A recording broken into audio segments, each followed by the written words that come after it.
वो कह रहे हैं कि नीतीश कुमार हमारे वंश को, हमारे कुल को, ये बात उनको ऑन रिकॉर्ड उनके सोशल मीडिया पेज पर पड़ा हुआ जाएगा, देख लीजिएगा, मिटाने का प्रयास किया जा रहा है। तो भूमिहारों का सीट है जहानाबाद और वहां से आप उतार रहे हैं चंद्रवंशी को, ये साफ इंडिकेशन है कि एक सीट भूमिहार से फिर छीना गया, नीतीश ने फिर छीन लिया। उस खुन्नस में भी देखिए, वहां पर अगर बीजेपी का प्रत्याशी होता ना तो शायद भूमिहार थोड़ा सा कॉम्प्रोमाइज कर भी लेते, लेकिन वहां प्रत्याशी जेडीयू का है, तब जीते। अगर वो नहीं तेज प्रताप यादव खड़ा किए होते जहानाबाद से अपने प्रत्याशी को, तो 1400-1500 छोड़िए 50,000 के मार्जिन से चंद्रवंशी जी चुनाव हार गए होते, 2019 में ही हार गए होते। देखिए, कुछ भी कहना अभी बहुत अतिशयोक्ति हो जाएगा, या लोग सुनेंगे तो कहेंगे पूर्वाग्रह से ग्रसित होकर हम ये बात कह रहे हैं, लेकिन मैं हकीकत बता रहा हूं। इस बार चाहे नीतीश कुमार कुछ भी कर ले, चाहे नरेंद्र मोदी का 5 दौरा भी जहानाबाद में हो जाए, एनडीए जहानाबाद निकालने नहीं जा रही है। समीकरण ही नहीं है इस बार, कोई गुणा गणित नहीं है शुभम। अच्छा, सुरेंद्र यादव का समीकरण समझिए। मैंने पहले ही वीडियो की शुरुआत में कहा कि नरेंद्र मोदी का वो बयान, नरेंद्र मोदी ने कहा कि लालू और तेजस्वी को जेल भेजा जाएगा। आप देखिएगा, इसका परिणाम ये होगा कि जो यादव वोट थोड़ा टूटा भी था पहले जहानाबाद में बीजेपी के पक्ष में, एनडीए के पक्ष में, जदयू के पक्ष में, इस बार हार्डकोर तरीके से मजबूती से यादव वोट जो है ना वो कंसोलिडेट हो रहा है। और 1% वोट भी देखिए, 90% वोट अगर किसी पार्टी को चला गया तो 100% ही मानना चाहिए। 1% वोट भी इस बार यादवों का टूटकर एनडीए को, बीजेपी को, जेडीयू को नहीं जाने वाला है। तो ये बहुत बड़ा खेल बिहार में होने जा रहा है। जहां तक जहानाबाद की आप बात कर रहे हैं, मेरा अपना अनुमान है कि इस बार पहले नंबर पर रहेंगे आरजेडी के सुरेंद्र यादव, दूसरे नंबर पर रहेंगे बसपा के डॉक्टर अरुण कुमार, और तीसरे नंबर पर रहेंगे जदयू के चंद्रवंशी। या ये भी हो सकता है कि पहले नंबर पर डॉक्टर अरुण कुमार चले जाए और दूसरे नंबर पर सुरेंद्र यादव चले आए, क्योंकि भूमिहार और दलितों का जब गोलबंदी होगा तो वो यादवों पर भारी पड़ जाता है। ये आम समीकरण है। जहानाबाद के हमारे अगर व्यूअर देख रहे होंगे तो उन्हें पता होगा इस बात का। सबसे बड़े अगर प्रखर समाजवादी भूमिहार मुझसे पूछा जाए कि बिहार में कौन है, तो वो पहले नंबर पर डॉक्टर अरुण कुमार को ही कहेंगे, क्योंकि उनका जो एक अप्रोच है वो ना सिर्फ भूमिहारवाद को लेकर है, बल्कि अनुसूचित जाति जनजातियों को लेकर भी उन्होंने कई तरह के मुद्दे उठाते रहे, काम उनके द्वारा किया गया। दोस्तों, लोकसभा चुनाव में 6 चरणों का चुनाव बीत चुका है। 7वां चरण 1 जून को है। देखिए, 1 जून को बिहार की अगर बात करें तो 40 सीटों में 8 सीटों पर चुनाव है, जिसमें पटना की 2 सीट, पटना साहिब, पाटलिपुत्रा, पटना के बगल की आरा, बक्सर, जहानाबाद, सासाराम, काराकाट जैसी सीटें हैं। आपको बता दें कि इन 7वें चरण में ऐसी सीटें हैं जिन पर कई वीआईपी उम्मीदवार उतर रहे हैं। तो कई उम्मीदवारों की जो कह सकते हैं कि भविष्य, चुनावी भविष्य जो है या फिर राजनीतिक भविष्य है जो है वह खतरे में है। अगर हम जहानाबाद की बात करें तो जहानाबाद जो कभी नक्सली प्रभावित एरिया क्षेत्र कहा जाता था, वहां पर जदयू के सिटिंग सांसद चंदेश्वर प्रसाद चंद्रवंशी के सामने सुरेंद्र यादव, राजद के कद्दावर नेता हैं, लालू प्रसाद यादव के करीबी हैं, पूर्व में सांसद भी रह चुके हैं। तो कहीं ना कहीं जहानाबाद की लड़ाई भी जो है वह अब रोमांचक होते जा रही है। जहानाबाद को लेकर मेरे साथ बात करने के लिए मेरे सहयोगी उदीप तारियन मौजूद है। जहानाबाद सीट कभी नक्सली प्रभावित क्षेत्र कहा जाता था, अभी कहा जा रहा है कि जहानाबाद की सीट काफ़ी रोमांचक हो गई है। निर्दलीय प्रत्याशियों ने, साथ ही साथ बसपा के जो प्रत्याशी हैं अरुण कुमार, उन्होंने नीतीश और तेजस्वी की दोनों की सरदर्द बढ़ा दी है।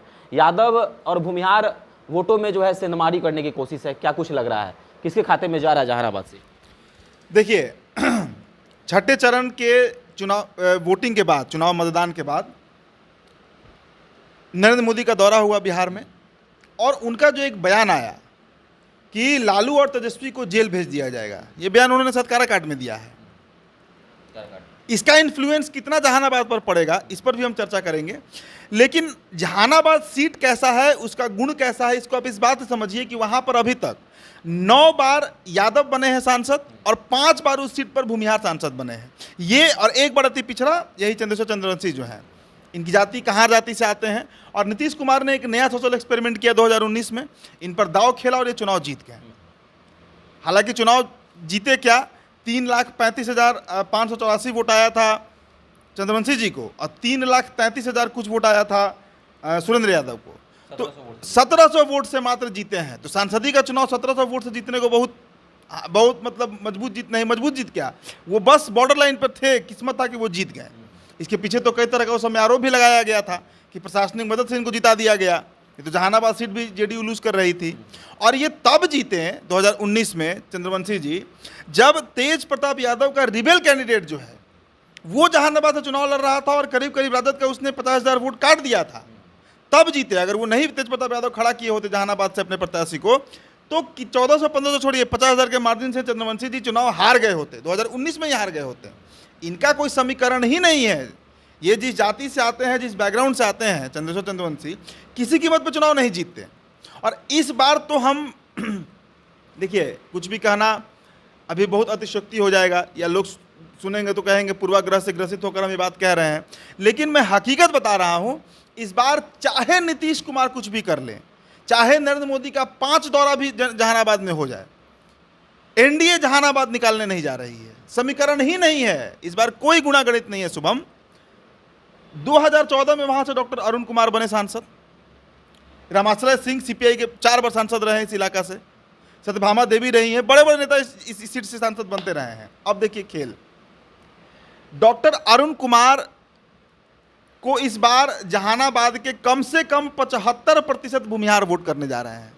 देखिए, जहानाबाद पारंपरिक रूप से सीट भूमिहारों का रहा है या यादवों का रहा है। आरजेडी वहां से लड़ाती है तो सुरेंद्र यादव को लड़ाती है, एनडीए लड़ाती है तो भूमिहार को लड़ाती है। नीतीश कुमार ने भूमिहारों का पत्ता काट दिया, और ऐसे कई सीट हैं, जैसे मुजफ्फरपुर पकड़िए, वहां पे भूमिहारों का पत्ता काटा गया। इस बार नवादा में भी लालू ने भूमिहार का पत्ता काट दिया है। तो आखिर भूमिहार धीरे धीरे, अच्छा पाटलिपुत्र को भी पकड़िए, यहाँ पर भले ही 2 यादव लड़ते हैं, लेकिन यहाँ पर बाहुलता भूमिहारों की है। यादव भी हैं, मैं इस बात से इनकार नहीं करूंगा कि यादव नहीं है पाटलिपुत्र में, भूमिहार से ज़्यादा हैं, लेकिन सेकंड नंबर पर भूमिहार हैं। तो भूमिहार तो ये उम्मीद करेंगे ना कि हमारी पार्टी जो है, उनकी पार्टी जो है बीजेपी एनडीए, वो उनको प्रतिनिधित्व देगी, लेकिन वहाँ से रामकृपाल लड़ते हैं। तो भूमिहारों में एक तरह का आक्रोश भी है इस बार कि कई सीटों पर उनका पत्ता काटा गया है। जहानाबाद उसमें से एक सीट है। 19 में चंद्रवंशी जीते, 1700-1800 वोट से जीते, कोई जीत तो था नहीं। इस बार उम्मीद लगाया जा रहा था कि वहाँ से अरुण बाबू लड़ेंगे लोजपा का टिकट पे, लेकिन ये हुआ नहीं। तो अब अरुण कुमार जो हैं, doctor Arun Kumar 2 term MP रहे हैं जहानाबाद से, वो इस बार निर्दलीय माफ कीजिएगा, बसपा से चुनाव लड़ रहे हैं। अब 3 जातियों का जो समीकरण, जो मजबूत समीकरण माना जाता है जहानाबाद में, वो समझिए शुभम। पहला यादव, दूसरा भूमिहार, और तीसरा वहाँ पर बसपा के वोटर, मतलब अनुसूचित जाति जनजाति के वोटर। तो भूमिहार और अनुसूचित जाति जनजाति, जिन्हें दलित भी कहते हैं, उनका अगर समीकरण साथ लेते हैं अरुण कुमार, तो वो पहले या दूसरे नंबर पर आ जाएंगे। अच्छा, सुरेंद्र यादव का समीकरण समझिए। मैंने पहले ही वीडियो की शुरुआत में कहा कि नरेंद्र मोदी का वो बयान, नरेंद्र मोदी ने कहा कि लालू और तेजस्वी को जेल भेजा जाएगा। आप देखिएगा, इसका परिणाम ये होगा कि जो यादव वोट थोड़ा टूटता भी था पहले जहानाबाद में बीजेपी के पक्ष में, एनडीए के पक्ष में, जदयू के पक्ष में, इस बार हार्डकोर तरीके से मजबूती से यादव वोट जो है ना वो कंसोलिडेट हो रहा है। और 1% वोट भी, देखिए 90% वोट अगर किसी पार्टी को चला गया तो 100% ही मानना चाहिए। 1% वोट भी इस बार यादवों का टूटकर एनडीए को, बीजेपी को, जेडीयू को नहीं जाने वाला है। और ये इसलिए हुआ क्योंकि नरेंद्र मोदी ने वो बयान दे दिया। तो ये बहुत बड़ा खेल बिहार में होने जा रहा है। जहाँ तक जहानाबाद की आप बात कर रहे हैं, मेरा अपना अनुमान है कि इस बार पहले नंबर पर रहेंगे आरजेडी के सुरेंद्र यादव, दूसरे नंबर पर रहेंगे बसपा का डॉक्टर अरुण कुमार, और तीसरे नंबर पर रहेंगे जदयू के चंद्रवंशी। या ये भी हो सकता है कि पहले नंबर पर डॉक्टर अरुण कुमार चले जाए और दूसरे नंबर पर सुरेंद्र यादव चले आए, क्योंकि भूमिहार और दलितों का जब गोलबंदी होगा तो वो यादवों पर भारी पड़ जाता है। ये आम समीकरण है। जहानाबाद के हमारे अगर व्यूअर देख रहे होंगे तो उन्हें पता होगा इस बात का।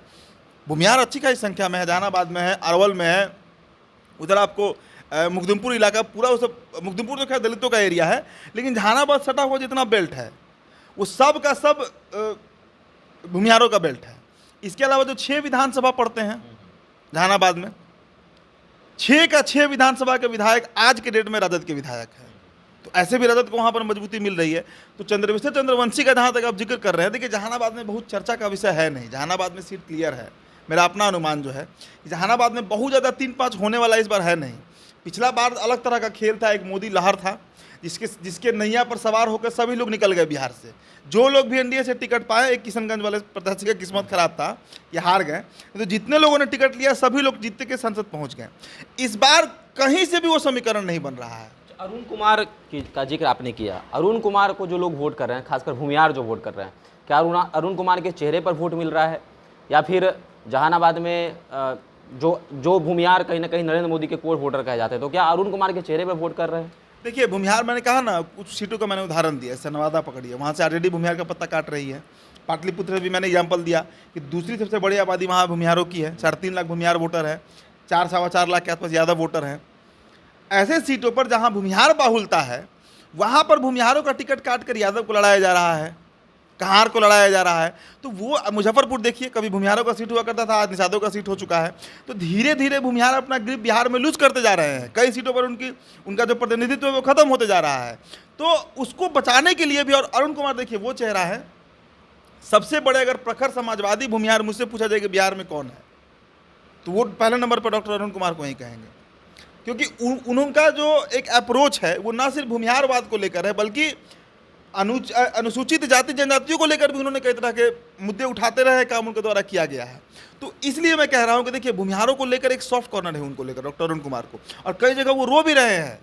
वो कह रहे हैं कि नीतीश कुमार हमारे वंश को, हमारे कुल को, ये बात उनको ऑन रिकॉर्ड उनके सोशल मीडिया पेज पर पड़ा हुआ जाएगा, देख लीजिएगा, मिटाने का प्रयास किया जा रहा है। तो भूमिहारों का सीट है जहानाबाद, और वहां से आप उतार रहे हैं चंद्रवंशी को, ये साफ इंडिकेशन है कि एक सीट भूमिहार से फिर छीना गया, नीतीश ने फिर छीन लिया। उस खुन्नस में भी देखिए, वहां पर अगर बीजेपी का प्रत्याशी होता ना, तो शायद भूमिहार थोड़ा सा कॉम्प्रोमाइज कर भी लेते, लेकिन वहां प्रत्याशी जेडीयू का है, वहां प्रत्याशी जेडीयू का है, और उस पर किसी कीमत पर कॉम्प्रोमाइज भूमिहार तो उस इलाके का नहीं करने जा रहा है। और चूंकि बसपा का है, तो बसपा के साथ नमो बुद्धाय का जो एक वोट वर्ग है, भीम आर्मी वाला जो एक ग्रुप है, दलित वर्ग का बड़ा तबका जो है वो जुड़ रहा है अरुण कुमार के साथ। तो लड़ाई वहाँ त्रिकोणीय है, लेकिन तीसरे नंबर पर रहेंगे चंद्रशेखर चंद्रवंशी, ये बात पक्के तौर पे मान के चलिए। लड़ाई वहाँ पर डॉक्टर अरुण कुमार और इनके बीच है, सुरेंद्र यादव के बीच। अच्छा, एक और भूमिहार समाज के नेता वहाँ खड़े हैं, निर्दलीय तौर पर आशुतोष कुमार, उनका क्या रोल हो सकता है? क्या भूमिहार वोट जो है ध्रुवीकरण होगा? क्या भूमिहार देखिए कोई कुछ नहीं होगा। आशुतोष कुमार क्या है आशुतोष कुमार भाई?